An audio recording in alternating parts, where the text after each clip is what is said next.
في عظمت کتاب اللہ و عظمت لیلۃ القدر سورۃ القدر تفسیر ابن کثیر الحمد للہ رب العالمین والصلاة والسلام على اشرف الانبیاء وسید المرسلین سیدنا محمد وعلى آلہ واصحابہ اجمعین اللهم صل على سيدنا محمد وعلى آل سيدنا محمد كما صليت على إبراهيم وعلى آل إبراهيم في العالمين إنك حميد مجيد أعوذ بالله من الشيطان الرجيم بسم الله الرحمن الرحيم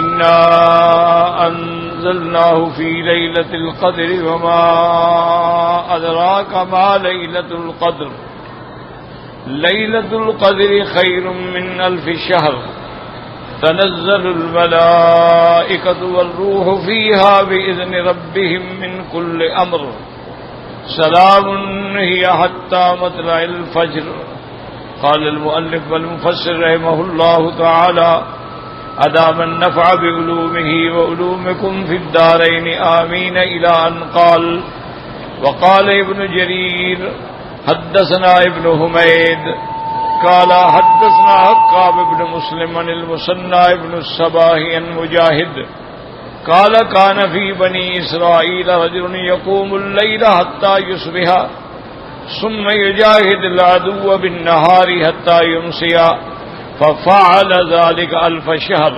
فأنزل الله تعالى هذه الآية ليلة القدر خير من ألف شهر قیامت اللیلۃ خیر من عمل ذلک الرجل۔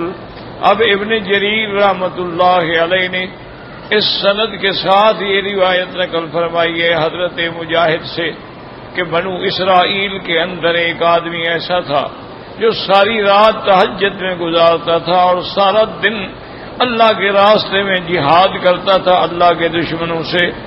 ففعل ذلک الف شہر، اس آدمی نے اسی حالت میں 1000 مہینے تک یعنی عبادت بھی کی اور جہاد بھی کیا۔ تو اللہ تبارک و تعالی نے حضور صلی اللہ علیہ وسلم کی امت پہ انعام فرماتے ہوئے یہ آیت یہ سورت نازل فرما دی کہ لیلۃ القدر خیر من الف شہر، کہ لیلۃ القدر کے اندر کی جو عبادت ہے وہ اس آدمی کے عمل سے زیادہ بہتر ہے۔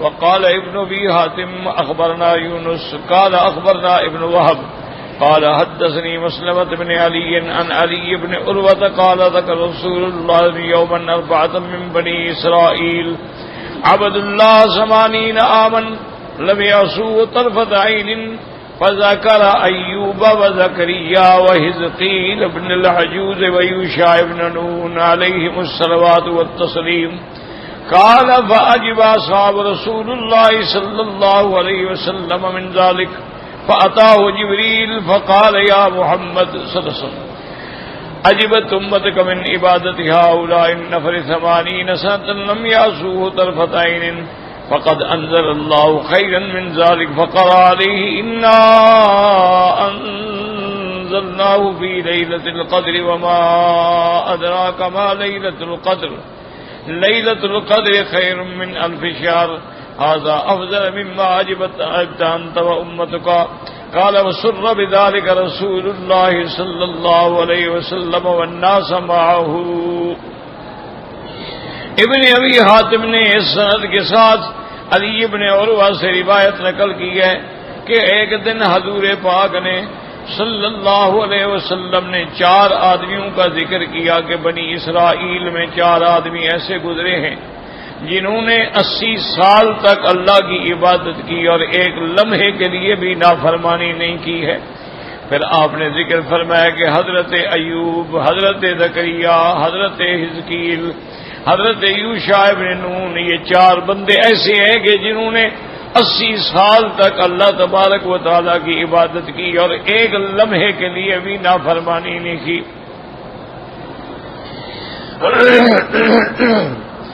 اس کے بعد فرماتے ہیں فاجب اصحاب رسول اللہ، حضور صلی اللہ علیہ وسلم کے صحابہ کو بڑا تعجب ہوا کہ اتنی بڑی مدت اللہ تعالی کی عبادت میں اطاعت میں گزاری جائے، اور ہماری تو اتنی عمر بھی نہیں ہے۔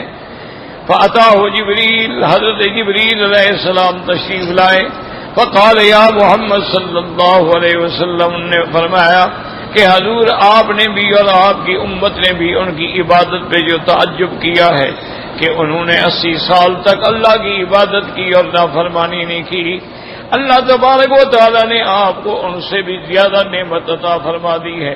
اور پھر یہ سورت تلاوت فرمائی کہ انا انزلناہ فی لیلۃ القدر وما ادراک ما لیلۃ القدر لیلۃ القدر خیر من الف شہر ھذا افضل مما اجبت انت وامتک۔ یہ ان کی عبادت سے بھی، ان کے 80 سال کی محنت سے بھی زیادہ بہتر ہے اگر آپ ایک رات عبادت فرمائیں۔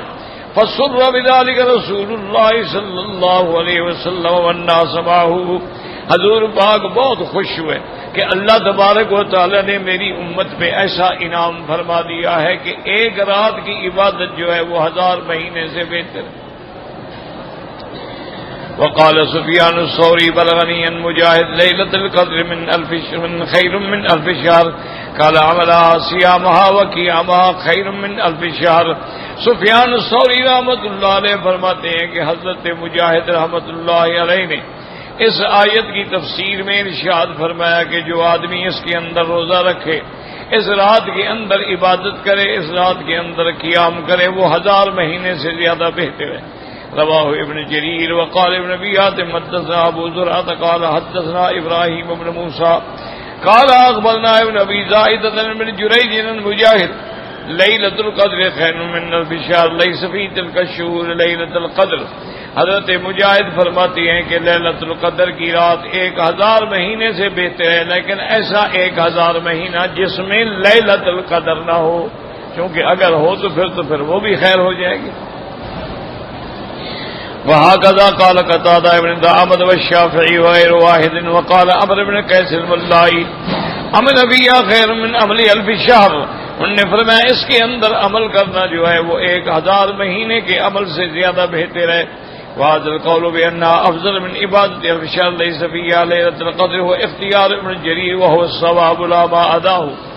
اب فرماتی ہیں کہ 1000 مہینہ یعنی جس میں لیلۃ القدر نہ ہو، ابن جریر رحمۃ اللہ علیہ نے اسی قول کو پسند فرمایا اور حقیقت بھی یہی ہے۔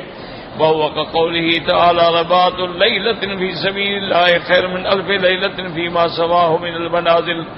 اور اسی طرح ایک حدیث مبارک میں آقا انعامدار رحمت دو عالم صلی اللہ علیہ وسلم نے فرمایا کہ جو مجاہد اللہ کے راستے میں ایک رات پہرا دیتا ہے مسلمانوں کی سرحد پر، وہ ایک رات جو ہے اس کے علاوہ کسی دوسرے مقام سے 1000 الف لیلۃ 1000 رات سے بھی زیادہ بہتر ہے۔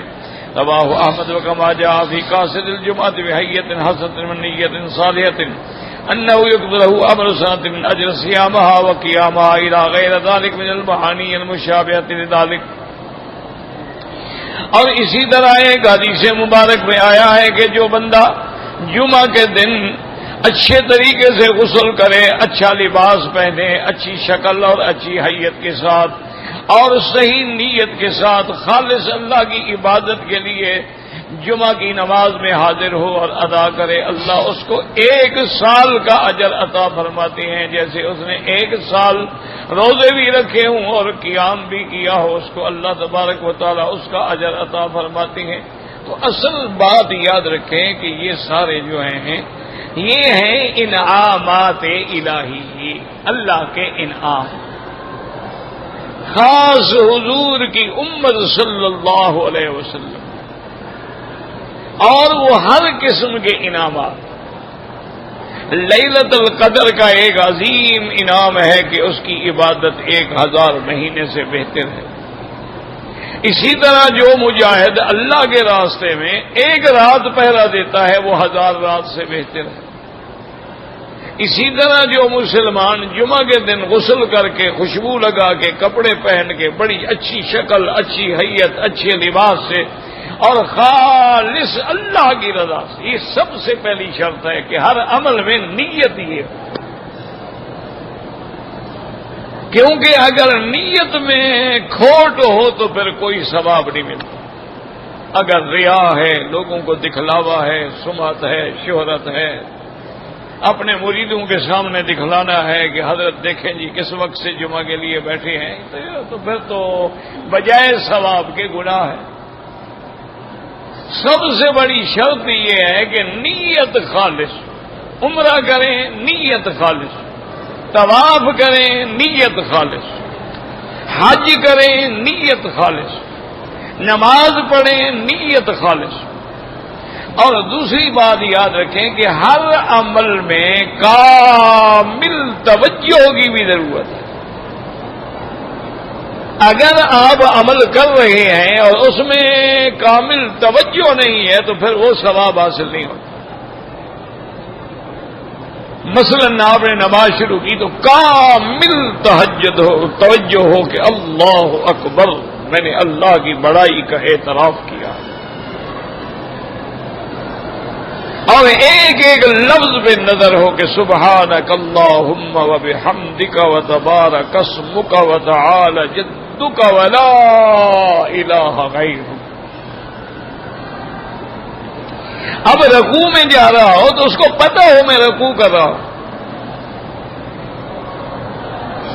اور رکوع میں جب تسبیحات کہے تو کامل توجہ ہو کہ سبحان ربی العظیم، سبحان ربی العظیم۔ اب جب رکوع سے اٹھ رہا ہے تو پورا توجہ ہو کہ بھی اب میں رکوع سے قیام کی طرف جا رہا ہوں، اور ان پہ کامل توجہ ہو کہ سمع اللہ لمن حمدہ۔ اگر اکیلا ہے تو پھر یہ بھی کہے گا، امام کے پیچھے ہے تو نہیں کہے گا، کہے گا ربنا ولک الحمد حمدا کثیرا طیبا مبارکا کما یحب ربنا ویرضا۔ اور اب پھر سجدے میں آ، یعنی کامل توجہ، دعا مانگ رہا ہے کامل توجہ۔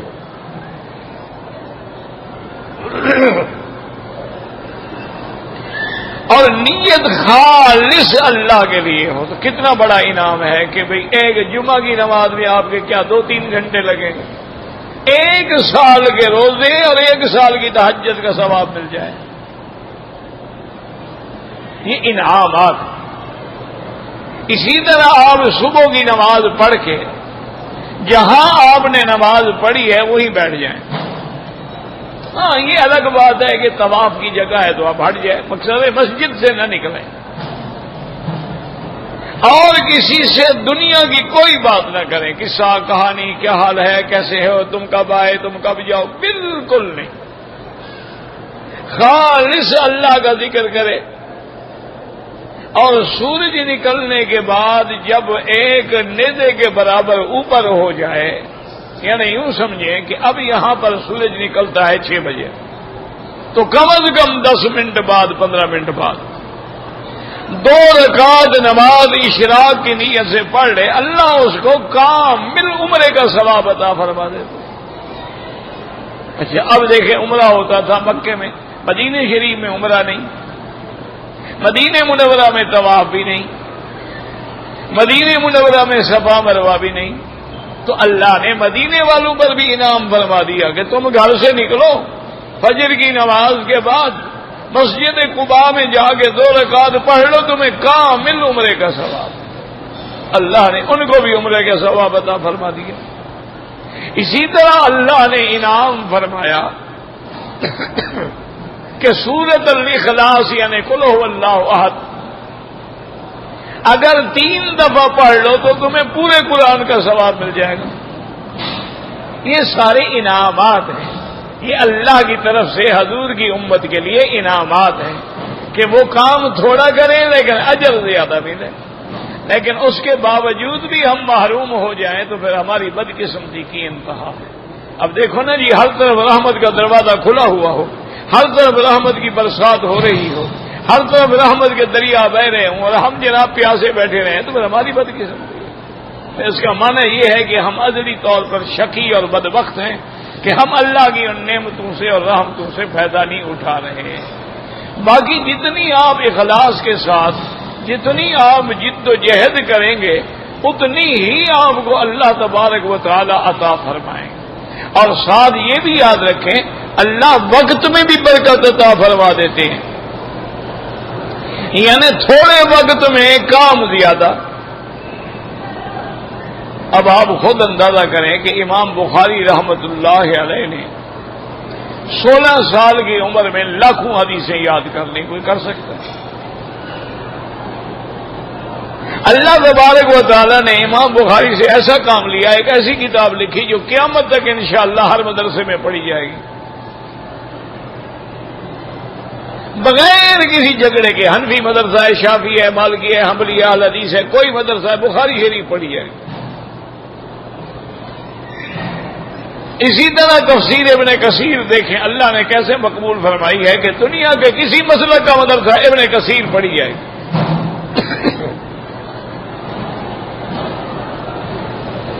تو اللہ تبارک و تعالی نے کام لیا ہے، یعنی آپ حیران ہوں گے کہ امام ابو یوسف رحمت اللہ علیہ نے اور امام محمد رحمت اللہ علیہ نے اتنی بڑی کتابیں لکھی ہیں کہ آج ہم پڑھ بھی نہیں سکتے،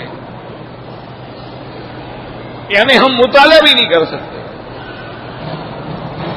اللہ ان کے وقت میں برکت دے دیتے ہیں کہ وقت تھوڑا کام زیادہ، عمر تھوڑی ثواب زیادہ، محنت تھوڑی اجر زیادہ۔ اللہ تبارک و تعالیٰ ان کے لیے آسانیاں پیدا فرما دے۔ تو اس لیے یاد رکھیں یہ سب انعامات ہیں، اللہ کی نعمتیں ہیں، اللہ کی رحمتیں ہیں جو اللہ نے مادی طور پر بھی، جسمانی طور پر بھی، نفسانی طور پر بھی، عقیدے کے طور پر بھی، عمل کے طور پر بھی، عبادت کے طور پر بھی حضور کی امت کو عطا فرمائے۔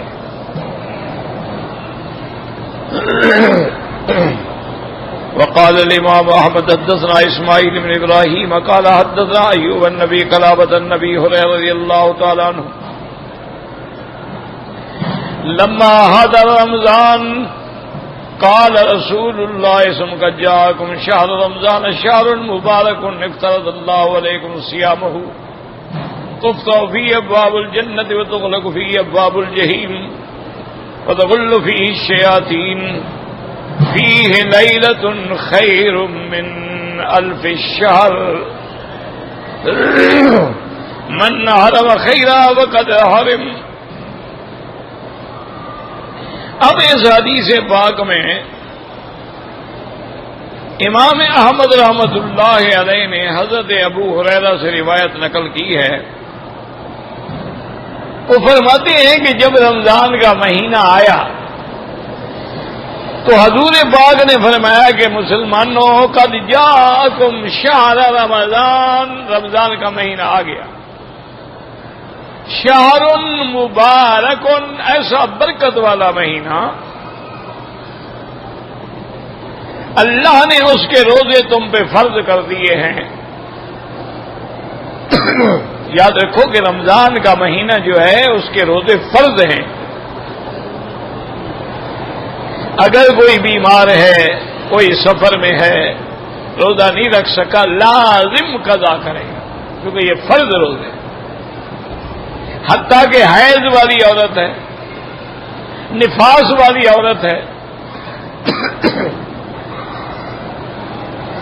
اللہ نے نمازیں معاف کر دی لیکن روزہ ادا کرے گی، ہر حال میں روزے قضا کرے گی۔ اور حضور پاک نے فرمایا کہ اس مہینے میں تفتح فیہ ابواب الجنت، جنت کے دروازے کھل جاتے ہیں۔ اب حالانکہ ہم داخل تو نہیں ہو رہے، جنت میں تو مرنے کے بعد داخل ہوگا نا آدمی۔ جنت کے دروازے کھل جانے کا معنی کیا ہے؟ یعنی مبارک ہے مسلمانوں کے لیے، آؤ جنت تمہارا انتظار کر رہی ہے، دروازے بھی کھل گئے۔ وَتُغْلَقُ أَبْوَابُ الْجَحِيمِ، اور جہنم کے دروازے بند ہو جاتے ہیں۔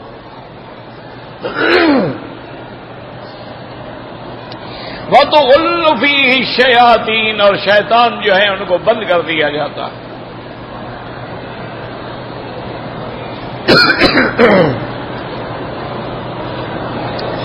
آپ نے فرمایا کہ اس میں ایک رات ایسی ہے جو 1000 راتوں کی عبادت سے بہتر ہے۔ جو رمضان میں اس نعمت سے محروم ہو گیا وہ معنی یہ ہے کہ وہ ہے ہی محروم، پھر وہ شقی۔ ایک مسئلہ سمجھو کہ بھی شیطان بند ہو جاتے ہیں، شیطان بند ہو جاتے ہیں تو پھر تو رمضان میں گناہ بھی نہ ہو۔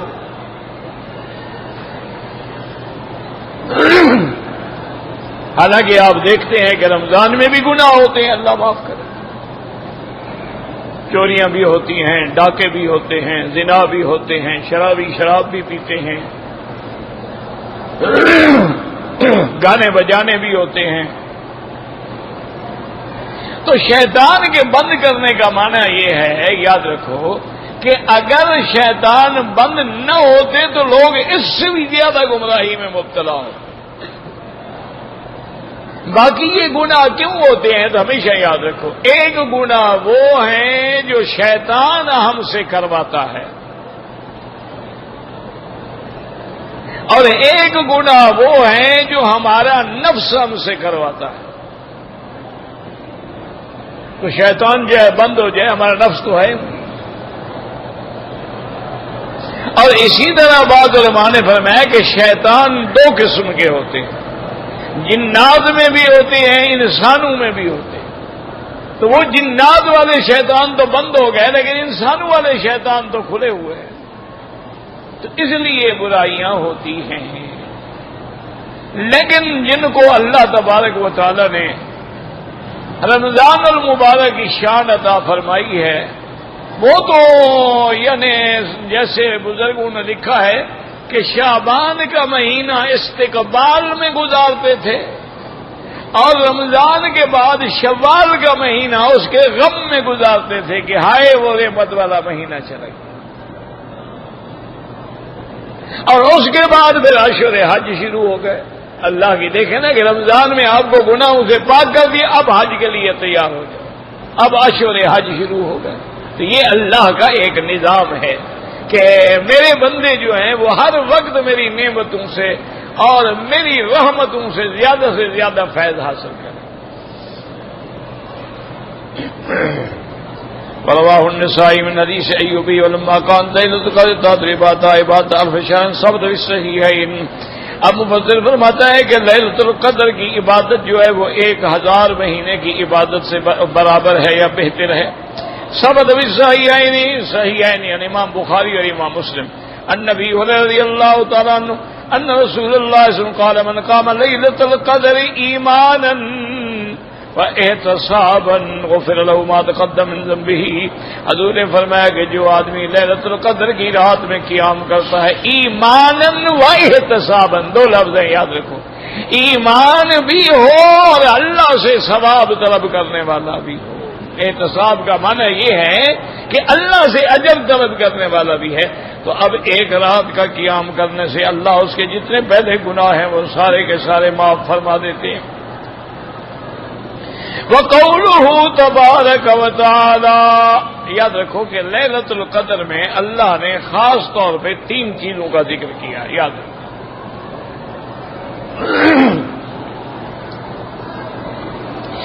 ایک تو لیلۃ القدر میں سب سے بڑی نعمت کیا ہے کہ فرشتے اترتے ہیں،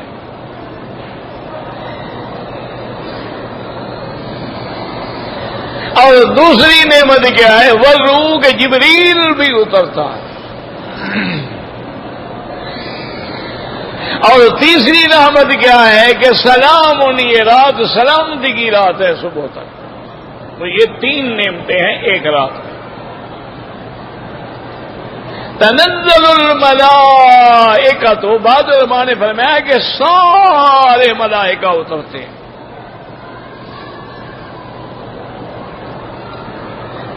سات آسمانوں کے ملائکہ بھی آتے ہیں اور زمینوں کے ملائکہ سب کے سب لیلۃ القدر میں آتے ہیں۔ اب اشکال یہ پیدا ہوتا ہے کہ بھئی اگر آسمانوں کے فرشتے اترے ہیں تو آسمانوں میں بھی جگہ نہیں ہے، زمین پہ وہ کیسے سما جائیں گے؟ کیونکہ حضور نے فرمایا آسمانوں میں ایک بالشت کے برابر بھی جگہ نہیں مگر کوئی فرشتہ کھڑا ہے۔ تو اگر وہ سارے فرشتے اتر آئیں تو زمین پر کیسے سمائیں گے؟ تو علماء نے فرمایا اس کی مثال ایسے ہے کہ جیسے حاجی ہے. اب حاجی ماشاءاللہ عرفات میں تو 30 لاکھ کا مجمع ہوتا ہے.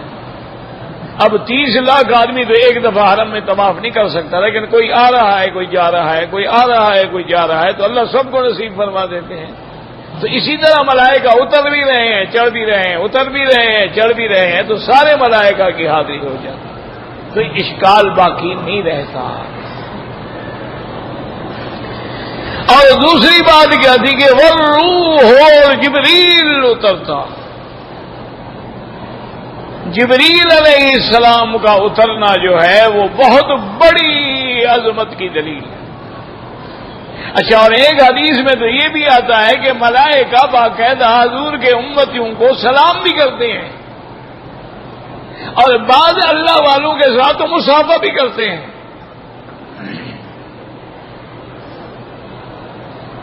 اور تیسری نعمت کیا ہے کہ سلام، یعنی رات سلامتی کی رات ہے. کیا مانا؟ کہ ملائکہ سلام کہہ رہے ہیں. کیا مانا؟ اللہ سلامتی اتار رہے ہیں. کیا مانا؟ کہ ہمارے لیے ظاہری اور باطنی سلامتی ہوتی ہے. تو یہ 3 نعمتیں ہیں ایک رات میں. تو اب پہلی نعمت کے بارے میں مفسر رحمۃ اللہ علیہ فرماتے ہیں تنزل الملائکۃ والروح فيها بإذن ربهم من كل أمر أي يكسر تنزل الملائكة في هذا الليل كثرت بركاتها. مفسر فرماتے ہیں اس رات میں فرشتوں کا اترنا زیادہ ہو جاتا ہے، ورنہ فرشتے تو ہر دن اترتے ہیں. کرامن کاتبین بھی آتے ہیں، حفظہ بھی آتے ہیں، اور اسی طرح جہاں ذکر کی مجلس ہو، قرآن کی مجلس ہو، وہاں بھی فرشتے آتے ہیں. لیکن اس رات میں کثرت کے ساتھ فرشتے آتے ہیں، کیونکہ اس رات کی جو برکتیں ہیں والملائکۃ ينزلون مع تنزل البرکۃ والرحمۃ کما ينزلون عند تلاوت القرآن. اللہ کے فرشتے برکت اور رحمت لے کے نازل ہوتے ہیں، جیسے جب تم قرآن پڑھتے ہو تو اللہ کے فرشتے نازل ہوتے ہیں. وَيُحِيطُونَ بِهِ الذِّكْرِ، اور جہاں اللہ کا ذکر ہوتا ہے وہاں احاطہ کر کے فرشتے کھڑے ہو جاتے ہیں. وَيَضَعُونَ أَجْنِحَتَهُمْ لِطَالِبِ الْعِلْمِ، جو قرآن حدیث کے طالب العلم ہیں ان کے آگے فرشتے اپنے پر بچھاتے ہیں. کیوں؟ تعظیم لہ، اس کی عظمت کے لیے. وَأَمَّا الرُّوحُ، روح سے مراد کیا ہے؟ وَقِيلَ الْمُرَادُ بِهِ ہا هُنَا جبریل علیہ السلام، فَيَكُونُ مِنْ بَابِ عَطْفِ الْخَاصِ عَلَى الْعَامِ.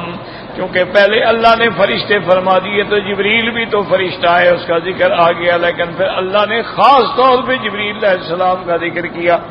وَقِيلَ هُمْ ضَرْبٌ مِّنَ الْمَلَائِكَةِ كَمَا تَقَدَّمَ فِي سُورَةِ النَّبَأ. اور بعض علماء فرماتے ہیں کہ روح جو ہے ایک خاص ملائکہ کی قسم ہے، اور بعض فرماتی ہیں کہ روح جو ہے ایک اللہ کا خاص فرشتہ ہے.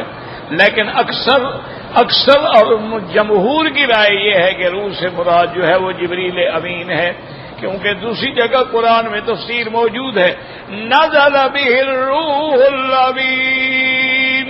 قرآن لے کے کون آیا؟ الروح الامین. تو مراد کون ہے؟ جبریل علیہ السلام.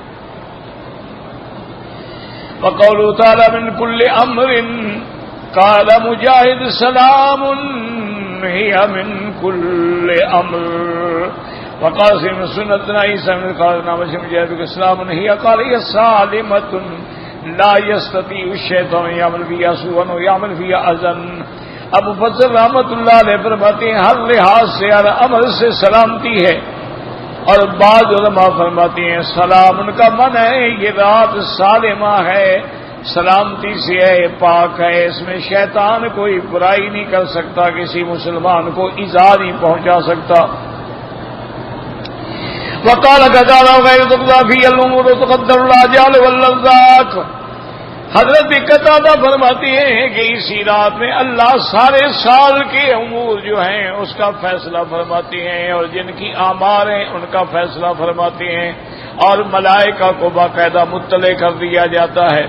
وقال، اس لیے کہ فرماتے ہیں فیہا یفرق کل امر حکیم من کل امر سلام سلام هي حتى مطلع الفجر قال تسلیم الملائکۃ القدر المساجد الفجر کہ اللہ کے فرشتے جو لوگ مسجد میں عبادت کر رہے ہوتے ہیں ان کو آ کے سلام کہتے ہیں، جیسے کہ جنت میں انشاءاللہ جب ہم داخل ہوں گے تو فرشتے سلام کہیں گے، والملائکۃ يدخلون علیہم من کل باب سلام هي حتى مطلع سلام علیکم طبتم فادخلوها خالدین۔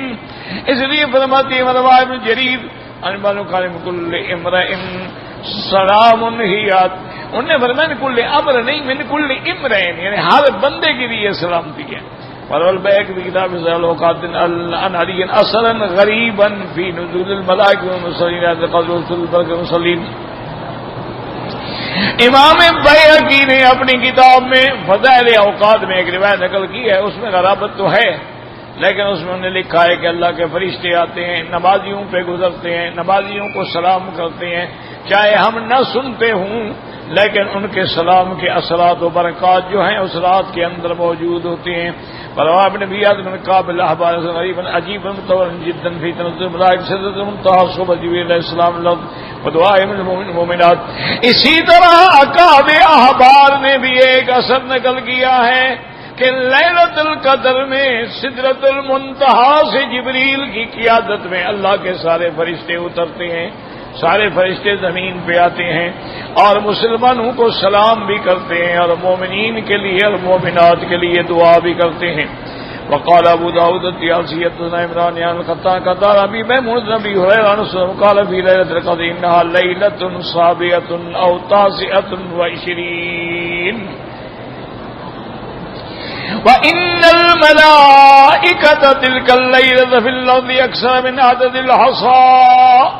اس حدیث میں ہے کہ حضور نے فرمایا کہ لیلۃ القدر جو ہے 27 کو ہوگی یا 29 کو ہوگی، اور اللہ کے فرشتے اتنے اترتے ہیں زمین میں کہ زمین کے اندر جتنے ریت کے ذرے ہیں، پتھر کے کنکر ہیں، ان سے بھی زیادہ تعداد میں فرشتے نازل ہوتے ہیں زمین میں۔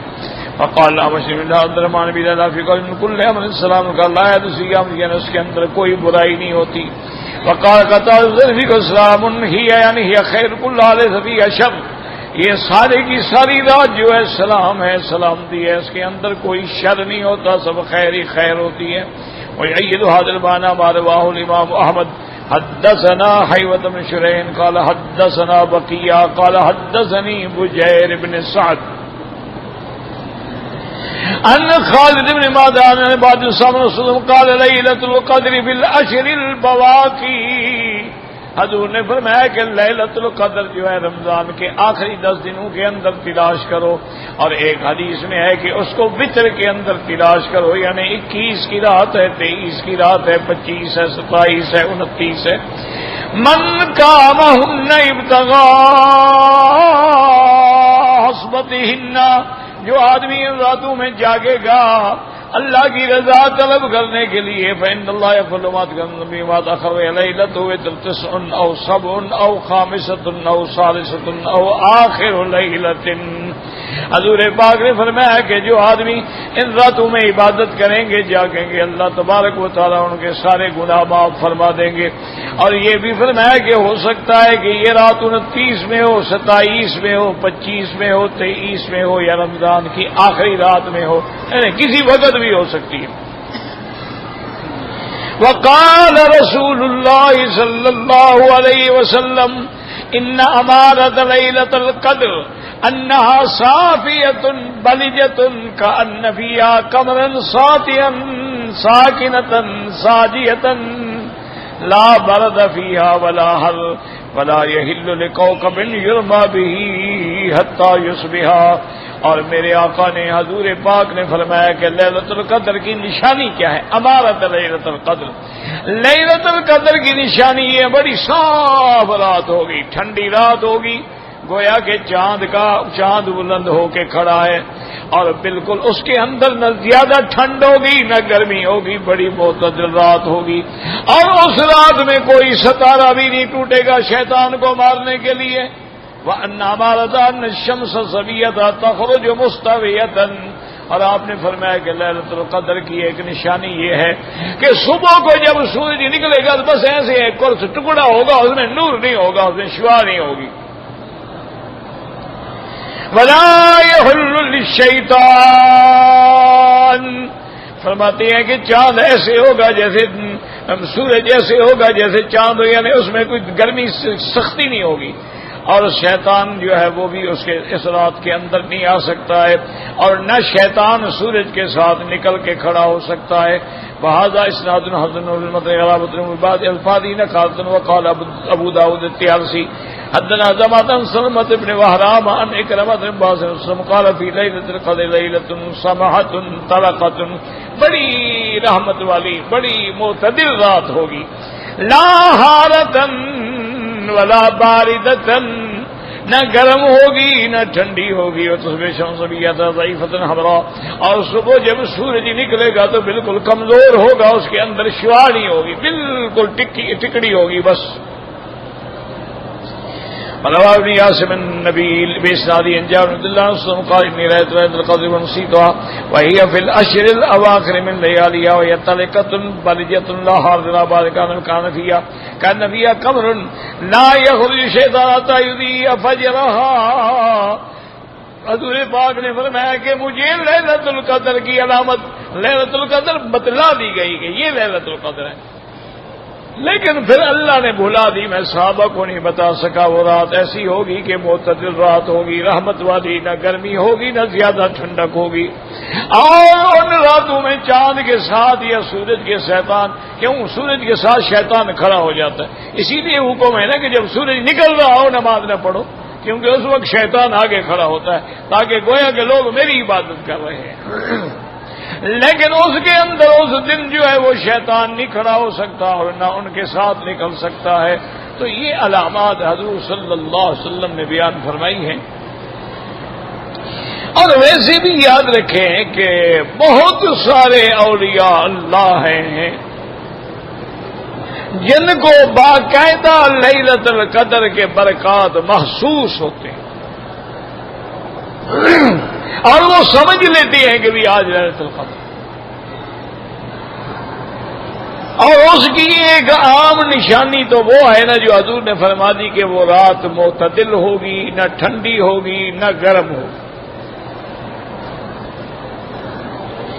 اور دوسرا بزرگوں نے اور اولیاء اللہ نے یہ لکھا ہے کہ اس رات اگر نماز پڑھتے ہوئے، قرآن پڑھتے ہوئے، دعا مانگتے ہوئے تیرے دل کے اندر رکت طاری ہو جائے، تیرے آنسو بہنے لگ جائیں اور تیرا دل عبادت میں لگنا شروع ہو جائے تو سمجھو لیلۃ القدر. اسی لیے حضرت مالک ابن دینار رحمت اللہ علیہ فرماتے تھے کہ بھائی میری تو جو دعا قبول ہوتی ہے مجھے پتہ لگ جاتا ہے اور جو قبول نہیں ہوتی اس کا بھی پتہ لگ جاتا ہے. شاگردوں نے پوچھا کہ حضرت کیسے پتہ چل جاتا ہے؟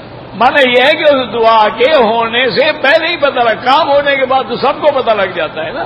مانا ہے کہ دعا مانگنے کے بعد پتہ لگ جاتا ہے کہ یہ دعا قبول ہو گئی یا نہیں ہوئی.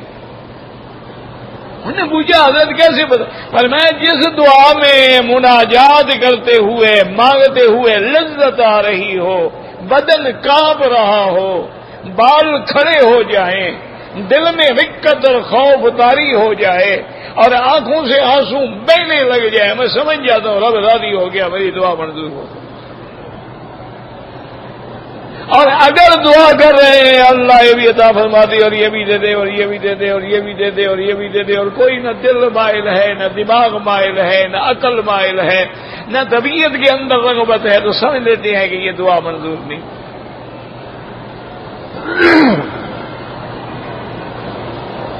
بلکہ بعض اولیاء اللہ نے تو یہ بھی لکھا ہے کہ تم اگر دعا مانگ رہے ہو اور دعا میں لذت نہیں حاصل ہو رہی تو بند کر دو. معلوم ہوتا ہے کہ تمہاری رحمت کی گھڑی ابھی تمہیں نہیں ملی. اور یہ بھی علامت ہے کہ جتنی لمبی دعا ہوگی نا، یہ بھی دلیل ہے اس کے قبول ہونے کی.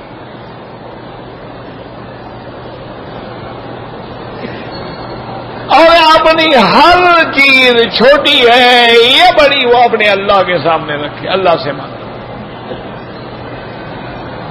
اور یہ تو ہر بندے کو پتہ، دیکھو یہ آپ نماز پڑھ رہے ہیں، پتہ ہی نہیں میں نے کیا پڑھا ہے، مغربی نماز پڑھی ہے، پتہ ہی نہیں امام صاحب نے کون سی صورتیں پڑھی ہیں، سجدے میں سبحان ربی الاعلی سبحان ربی، پتہ ہی نہیں میں نے کیا کہا، سنت میں کھڑا ہے، پتہ ہی نہیں میں نے نیت بھی کی ہے یا پتہ نہیں کی ہے۔ دیکھا نہیں کئی دفعہ بندہ اللہ اللہ وہ سوچ رہا ہوتا ہے کہ پتہ نہیں میں نے کی بھی ہے نیت یا نہیں کی، اور یہ بھی پتہ نہیں ہے کہ میں نے ہاتھ کہاں باندھے ہیں، یہ بھی پتہ نہیں ہے کہ نماز کی نیت کے وقت میری آنکھیں اور میرا توجہ جو ہے عین سجدے کی جگہ میں ہو، یمین و شمال کی طرف التفات نہ ہو، تو نماز تو پھر وہ نماز ہوتی ہے نا، وہی ایک سجدہ ہے کارے کا۔ اللہ اکبر۔ اسی لیے اقبال نے کہا تھا نا کہ ملا کی اذا اور مجاہد کی اذا اور، کہ تلواریں چل رہی ہیں، گولیاں برس رہی ہیں، مجاہد کھڑا ہے، اللہ اکبر اللہ اکبر، اس اذان کا کون مقابلہ کر سکتا ہے؟ ختم نبوت کے زمانے میں جب تحریک چلی تھی تو ایک مسجد ہے لاہور میں، وہاں اذان کا وقت تھا اور اللہ معاف کرے ظالم گولیاں چلا رہے تھے، تو ایک مؤذن جو ہے وہ ممبر پہ کھڑا ہوا، نے کہا اللہ اکبر، گولی لگی وہ گر گیا، دوسرا فوراً چڑھ گیا، اس نے کہا اللہ اکبر، اس کو گولی لگی وہ گر گیا، 7 آدمی شہید ہو گئے لیکن اذان پوری۔ اب اس اذان کا مزہ ہی اور ہے، وہ مقام ہی اور ہے، وہ عبادت ہی اور ہے۔ نہ خود تصور کرو کہ جو بدر کی رات میں صحابہ نے نمازیں پڑھی ہوں گی ان کا کون مقابلہ کر سکتا؟ جو خندق کی راتوں میں غزوہ احزاب کے موقع پہ ساری رات حضور کھڑے ہیں، اللہم انجز وعدک، اللہ اپنا وعدہ پورا کر، ساری رات حضور عبادت میں کھڑے ہیں، سامنے دشمن کی فوجیں ہیں، وہ خندق کے اس طرف ہے، مومن خندق کے اس طرف ہے، ساری رات عبادت میں گزر رہی ہے، اللہ سے دعائیں مانگی جا رہی ہیں، ان دعاؤں کا، ان نمازوں کا، اس عبادت کی جو لذت ہوگی اس کا بھی تصور کر سکتے ہیں؟ اچھا اسی طرح ایمان سے کہیں، آپ اللہ کے گھر میں بیٹھے ہیں، جب پہلی دفعہ اپنے ملک سے آپ آئے تھے، جب اللہ کے کعبے پہ نظر پڑی، آپ کی جو کیفیت تھی وہ آج ہے؟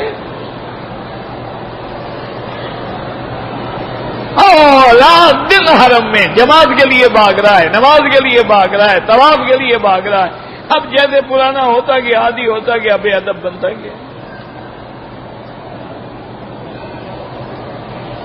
اب نہ تلاوت ہے۔ اچھا چلو اور دور نہ جائیں، اسی رمضان میں آپ روزانہ کچھ نہ کچھ تو قرآن پڑھتے تھے نا، اب کتنا پڑھتے ہیں؟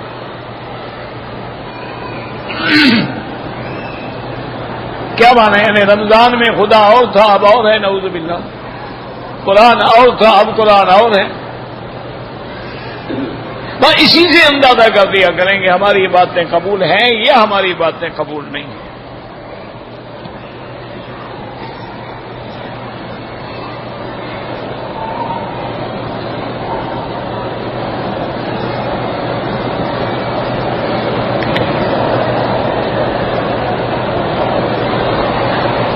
کل میں نے عرض کیا تھا نا کہ حضور کی حدیث مبارک ہے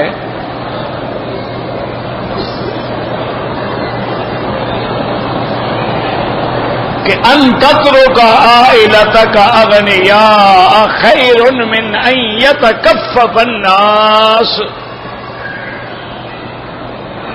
کہ اپنی اولادوں کو غنی چھوڑو، یعنی ان کو کچھ دے کے جاؤ، اگر اولادوں کو دینے کے لیے حکم نہ ہو تو پھر میراث کا کیا مطلب ہے؟ کیا تقسیم کرو گے؟ یہ جو میراث میں قرآن کا پورا رقوع مبارک ہے کہ لڑکے کے 2 حصے، لڑکی کا 1 حصہ، بیوی کا 8واں حصہ یا بیوی کا 4تھا حصہ یا خاوند کا 4تھا حصہ یا 8، یہ پھر جب جائیداد ہی نہیں تو تقسیم کیا ہوگی؟ جب جائیداد ہی نہیں ہے تو زکات کیا ہوگی؟ جب جائیداد ہی نہیں ہے تو عشر کیا ہوگا؟ جب جائیداد ہی نہیں ہے تو صدقہ کیا ہوگا؟ مانا یہ نہیں ہے کہ جائیداد نہ بناؤ، بناؤ لیکن حلال سے بناؤ، حرام سے نہ بناؤ۔ باقی کہتے جی حضور پاک نے کیا چھوڑا، تم حضور پاک سے مشابہت کر سکتے ہو؟ اللہ کے بندے سنار اور لوہار بھی برابر ہو سکتے ہیں؟ حضور پاک کا تو مقام ہی بلند تھا نا، ان کی تو نسبت ہی کافی تھی کہ یہ میری اولاد ہے، اتنا کافی، اور کیا چھوڑتے حضور؟ لیکن اس کے باوجود بھی یاد رکھیں حضور نے اپنی بیویوں کے لیے باقاعدہ فدق جو باغ تھا اسی سے بیویوں کو خرچہ ملتا تھا، سارے صحابہ دیتے تھے، اہل بیت کو بھی دیتے تھے، ازواج کو بھی دیتے تھے۔ یہ معنی نہیں ہے، باقی ہوتا ہے توکل کے، جیسے عمر ابن عبدالعزیز کا جب آخری وقت آیا، ایک دوست نے کہا کہ حضرت آپ نے تو جو بھی جائیداد تھی ساری اللہ کے راستے میں لٹا دی، اب آپ کے پاس کچھ بھی نہیں ہے، آپ کے جوان بیٹے ہیں، کل کیا کریں گے؟ آپ نے فرمایا میرا بھائی بات بتاؤ، میرے بیٹے یا اچھے ہوں گے یا برے ہوں گے؟ اگر اچھے ہوں گے تو اللہ فرماتا ہے ان ولی اللہ الذی نزل الکتاب وهو یتولی الصالحین، اگر صالحین ہے تو اللہ متولی ہے، اور اگر وہ غلط ہیں تو ان کے گناہوں کا میں کیوں ذمہ اٹھاؤں؟ جائیداد میں دے جاؤں، گناہ وہ کرے۔ یہ اللہ والوں کے مقام ہوتے ہیں، تیرا میرا مقام نہیں ہوتا۔ تیرے میرے لیے حکم یہ ہے کہ اپنی اولاد کے لیے کچھ نہ کچھ کر جاؤ تاکہ اولاد تمہارے بعد کسی کی محتاج نہ ہو۔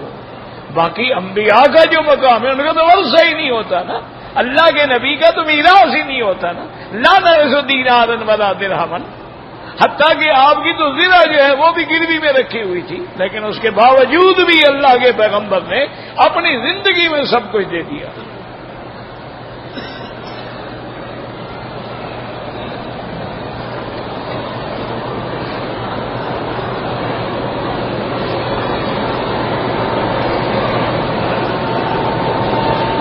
کہتے ہیں جی کہ 2 آدمی ہیں،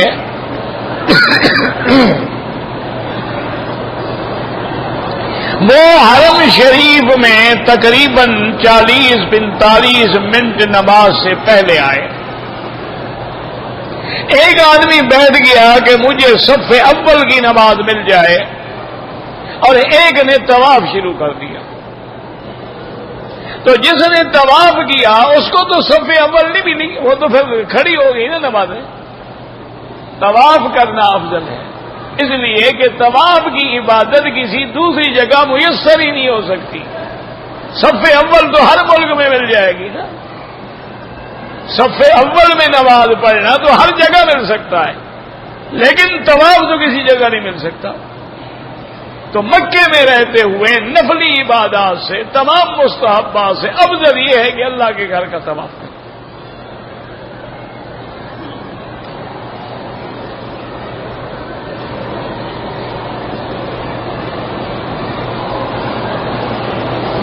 اگر ایک آدمی کافروں کی فوج میں ملازم ہے، مسلمان ملکوں سے جنگ میں مارا جائے، وہ بالکل شہید نہیں ہوگا۔ وہ کہتے شہید ہوگا، شہید کافروں کے مارنے سے ہوتا ہے کہ مسلمانوں کے مارنے سے ہوتا ہے؟ یہ کوئی بات ہے؟ اس لیے حکم ہے کہ قبل لا تعاونوا بالاسم والعدوان، کسی گناہ کے کام میں معاونت نہ کریں۔ آپ بالکل فوج میں بھرتی ہی نہ ہوں تاکہ آپ پر یہ امتحان نہ آئے۔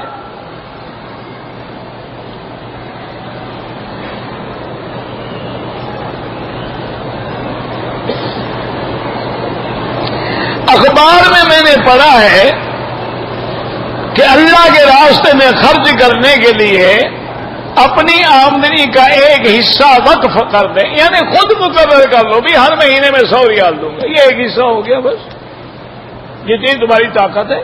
ایک آدمی کہتے بھی میں تو ہر مہینے میں انشاءاللہ 10 ریال خیرات کروں گا۔ میں نے چند سال پہلے کچھ دوستوں سے کہا تھا، انہوں نے عمل بھی کیا، اللہ ان کو جزائے خیر دے۔ میں نے کہا بھی تم اپنے اپنے ملک میں اپنی اپنی مسجدوں میں، چھوٹی مسجد ہے بڑی مسجد ہے، وہاں ایک حافظ قرآن پڑھانے والا بٹھا دو، اس کو کہو بھی عصر کی نماز سے لے کر عشاء کی نماز تک میں بچوں کو قرآن پڑھاؤں گا، اور اس کو تنخواہ تم دینی شروع کر دو۔ تو اگر 200 ریال بھی دو گے تو 5000 بن جائیں گے نا، تو تمہارے 200 ریال میں تیرے محلے کے پورے بچے قرآن پڑھ جائیں گے۔ تم زیادہ مسلوں میں نہ پڑھو کہ مدرسہ ہو اور بچے ٹھہریں، اور یہ ہر کسی کا کام نہیں، یہ بعض لوگ ہیں جن سے اللہ کام لیتا ہے۔ تم چھوٹے چھوٹے مدارس، کنویں ہیں، موضوعات ہیں، چھوٹی چھوٹی بستیاں ہیں، وہاں مسجد ہے لیکن مدرسہ کوئی نہیں، وہاں کے مقامی حافظ کو بٹھا دو، کبھی میں تمہیں تنخواہ دوں گا، باقی اپنے گھر میں رہو، سارا دن کام کرو، صرف عصر سے لے کر عشاء تک بیٹھ جاؤ، جو بچے آئے قرآن پڑھاؤ، عشاء کے بعد بچوں کو بھی چھٹی، تمہیں بھی چھٹی۔ تو یہ کام یعنی آپ آج کل مہنگے سے مہنگا آدمی بھی رکھو تو 300-400 ریال میں ہو سکتا ہے، تو اس سے کتنے لوگ ہیں جو قرآن پڑھ جائیں گے۔ اگلے دن میں ایک اخبار میں پڑھ رہا تھا، ایک آدمی ہے، اس نے یتیم خانہ بنایا، ہر یتیم کا خرچہ جو ہے مہینے میں 10,000 روپے۔ اب اس نے کوشش کی ہے، کوئی آدمی 1 مہینے کا خرچہ لے لیتا ہے، کوئی 2 کا لے لیتا ہے، کوئی سال کا لے لیتا ہے، کوئی 2 سال کا لے لیتا ہے، ماشاءاللہ سینکڑوں بچے، بہترین رہائش ہے، بہترین کھانا ہے، بہترین اسکولوں میں پڑھ رہے ہیں۔ 10,000 روپے کمانا 500 ریال، جس کو اللہ نے سب کو دیا ہوا ہے اس کو 500 ریال دینے میں کیا تکلیف ہے؟ آج کل ہمارے لوگ تو 500 کی سگریٹ پی جاتے ہیں، کوئی 500 کے پان کھا جاتے ہیں، کوئی سگار پی جاتے ہیں، کوئی 500 کی آئس کریم کھا جاتے ہیں، تو اس سے بہتر نہیں ہے کہ اللہ کے راستے میں لگا، خود نہیں کر سکتے ہو کسی قابل اعتماد ادارے کو دے دو۔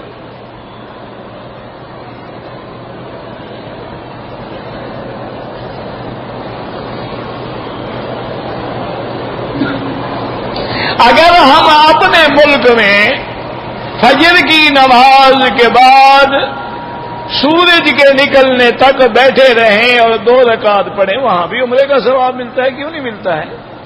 اللہ کے نبی نے یہ نہیں کہا کہ صرف اس مسجد میں، ہر مسجد میں۔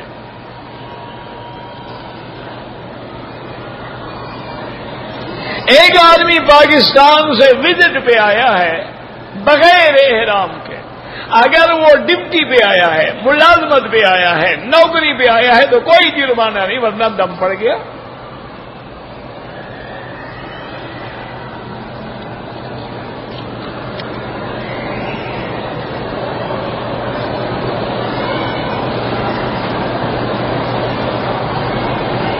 میرے والد بڑی جلدی ناراض ہو جاتے ہیں، کبھی کبھی میں ایسے بھی کہہ دیتا ہوں کوئی بات بنا کے بدلا کے تاکہ ان کی ناراضگی نہ ہو۔ کبھی میں نے نماز نہیں پڑھی ہوتی تو ڈب سے کہہ دیتا ہوں جی ہاں پڑھ لی ہے، لیکن پھر پڑھا بھی تو کرو نا، صرف باپ کے ساتھ اللہ کو بھی تو دھوکہ دینا نہ شروع کر دو نا۔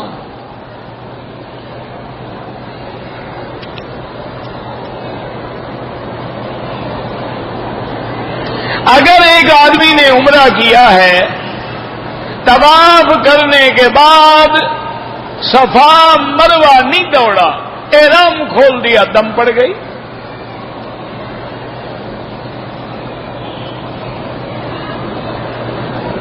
اگر کوئی آدمی ان مہینوں میں عمرہ کرے اور حج نہ کرے، کوئی حرج نہیں، کوئی منع نہیں، لاکھ عمرے کرو۔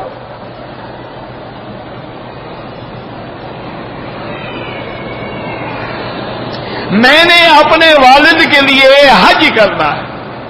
اگر آپ مکے میں رہنے والے ہیں تو آپ حج افراد کریں, اور حج بدل میں افضل بھی حج افراد ہوتا ہے.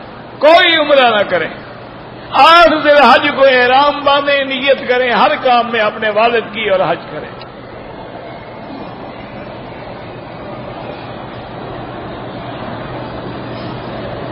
مولانا صاحب, مقلد کون ہوتا ہے؟ جو کسی کی بات مانتا ہو.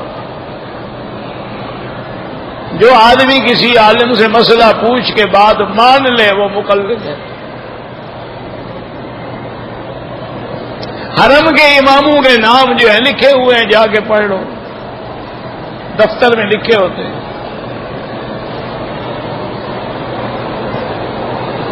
اللہم احینی مسکینا, اس کا معنی یہ نہیں ہوتا کہ بھوکا ننگا ہو جائے, نہیں, معنی یہ ہوتا ہے کہ یا اللہ میں تیرا محتاج رہوں ہر وقت.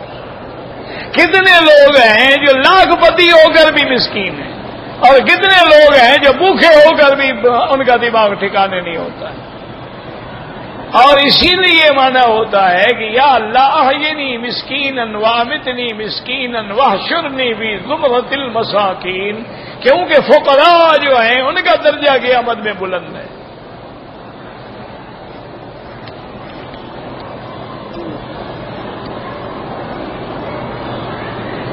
اگر مکے میں رہنے والے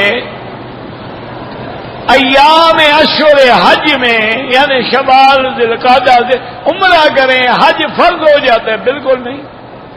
اللہ کے بندے, تم پتہ نہیں کیوں نہیں سمجھتے ہو یہ مسئلہ. یہ اللہ نے عقل بھی دیا ہے کہ سارا مولوی کے ذمہ ہے.